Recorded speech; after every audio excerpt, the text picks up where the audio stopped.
तेलंगाना में group one इम्तिहानात के नतायज पर शदीद तनाज़ा खड़ा हो गया है। बीआरएस पार्टी का इल्ज़ाम है कि तेलंगाना पब्लिक सर्विस कमीशन की जानिब से पहले ये ऐलान किया गया था कि उर्दू मीडियम से सिर्फ 9 उम्मीदवारों ने इम्तिहान दिया, लेकिन कमीशन के हालिया ऐलान में बताया गया कि 10 उम्मीदवारों ने शिरकत की थी, जिन पर कई शक व शुबात पैदा हो रहे हैं कि इम्तिहानात में धांधलियाँ हुई है।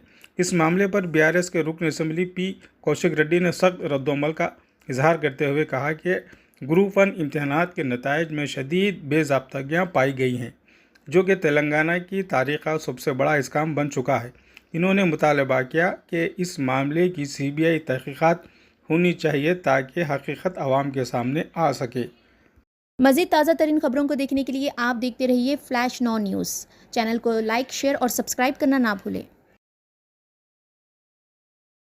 ఉర్దూలో మీరు 9 మంది ఎగ్జామ్ రాసిరని ఫస్ట్ చెప్పిర్రు, తర్వాత నిన్న ప్రెస్ నోట్లో 10 మంది ఎగ్జామ్ రాసిరని మీరు చెప్తుర్రు. అంటే ఆ ఒక్కరు ఎక్కడి నుంచి పెరిగిండు? దీనికి మీరు జవాబు చెప్పాలి. This is the biggest scam in Telangana. పెద్ద స్కామ్ ఇన్ తెలంగాణలో. ఇది ఒక్క పాయింట్ సరిపోదా? డిసెంబర్ 9th రోజు డిసెంబర్ ఉర్దూ ఎగ్జామ్కి 9 మంది రాసిర్రు అని మార్చి 3 నాడు వాళ్ళే డిక్లేర్ చేస్తారు. నిన్న వాళ్ళు 10 మంది ఒక్కరు ఎట్లా పెరిగిర్రు అంటే వీళ్ళంతా స్కామ్ కాదా? ఇది 100% scam. This is the biggest scam in Telangana. 100% దీన్ని రద్దు చేయాలి, మళ్ళీ ఎంక్వైరీ చేయాలి. దీని మీద ఖచ్చితంగా జ్యుడిషియరీ ఎంక్వైరీ జరగాలి, సిబిఐ ఎంక్వైరీ. సరే, దీని మీద ఎవ్వరికి ఏమీ అనుమానాలు లేవు.